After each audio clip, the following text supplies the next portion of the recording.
নুৰিছা কিচেনলৈ স্বাগতম। আশা কৰোঁ সকলোৱে ভালে আছে।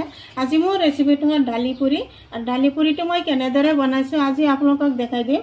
এই দালি পুৰিটো বনাই দেখাই দিম। চাওক কিমান ধুনীয়া হৈছে দালি পুৰিটো, দেখা পাইছে। চাওক কিমান ধুনীয়াকৈ ফুলিছে। দালি পুৰিটো মই কেনেদৰে বনাইছোঁ আপোনালোকে মোৰ ফুল ভিডিঅ'টো চাব আৰু চোৱাৰ আৰম্ভণিতে এটা লাইকো দিব। এনেকৈ এনেদৰে দালি পুৰি বনাই ল'ৰা ছোৱালীক স্কুলত টিফিনো দিয়া যায় আৰু ঘৰতো ভাল এটা নাস্তা হয়। আলহী আহিলেও দিব পাৰি, খাই ভাল পাব। দালি পুৰি বনাবৰ কাৰণে মই এফালে বুটৰ দালি আৰু মচুৰৰ দালি একলগত তিয়াই থৈছিলোঁ, গুটি ৰাতি তিয়াই থৈছিলোঁ আৰু দালিখিনি ফুলিছেও।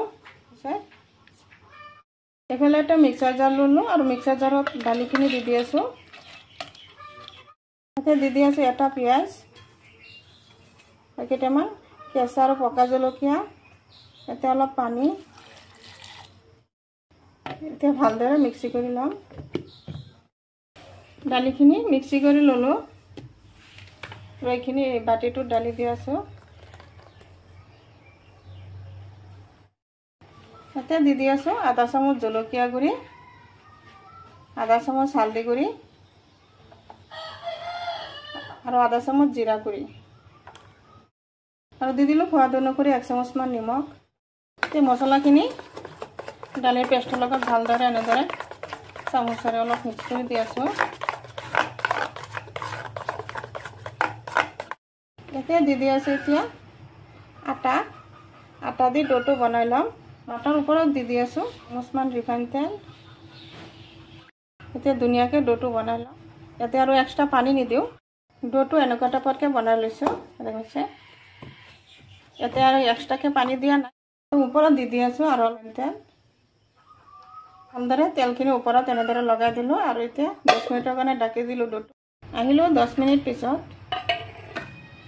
ডোটো আগতকৈ বহুতখিনি চফ্ট হৈছে, এই দেখা পাইছে, আঙুলি সোমাই যায়। আৰু ডোটো আৰু অলপ টাইম এনে ধুনীয়াকৈ মাৰি ল'ম।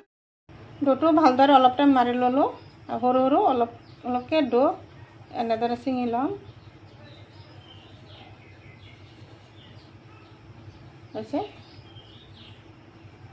এনেদৰে সৰু সৰুকৈ গুটিখিনি বল বনাই ল'লোঁ আৰু অলপ তেলো লগাই লৈছোঁ। ইয়াৰ হাতত অলপ তেল লগাই এনেদৰে বলখিনি বনাই লৈছোঁ, যাতে এটা আৰু এটাৰ লগত আঠা নধৰে।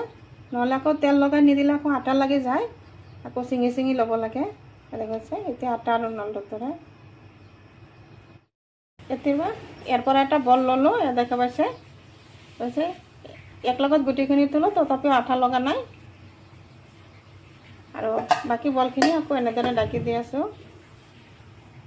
এনেদৰে অলপ চেপ এটা কৰি দি অলপ বেলনাটোত অলপ তেল লগাই ল'লোঁ। সৰু সৰুকৈ পুৰি টাইপৰ চেপ দি দিম।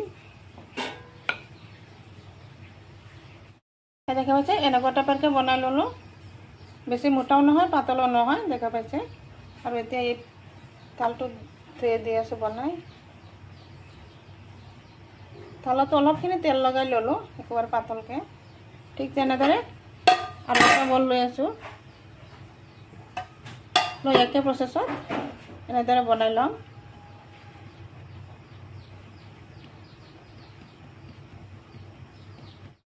গেছত এটা সৰু কেৰাহীত ৰিফাইন তেল দি দিলোঁ আৰু তেলো গৰম হৈ গ'ল। আৰু তেলত এতিয়া দি দিম এটা এটাকৈ পুৰি দি আছোঁ। আৰু গেছৰ ফ্লেমটো ল'টো মিডিয়ামত ৰাখিছোঁ। ৰাখি এতিয়া পুৰিকেইটা ভাজি ল'ম। অলপ এনেদৰে লৰাই গৈছে, লগে লগে ফুলি উঠিছে, দেখুৱাইছে। ধুনীয়াকৈ ফুলি উঠিল, একদম বলৰ নিচিনা। এইটো পুৰি ভজা হৈ গ'ল, দেখাই পাইছে কিমান ধুনীয়াকৈ ফুলিছে। আৰু কালাৰটো চাওক কিমান ধুনীয়া। আৰু এইটো এতিয়া নমাই দি আছোঁ। আৰু ঠিক তেনেদৰে আৰু এটা পুৰি দি দিম ইয়াতে।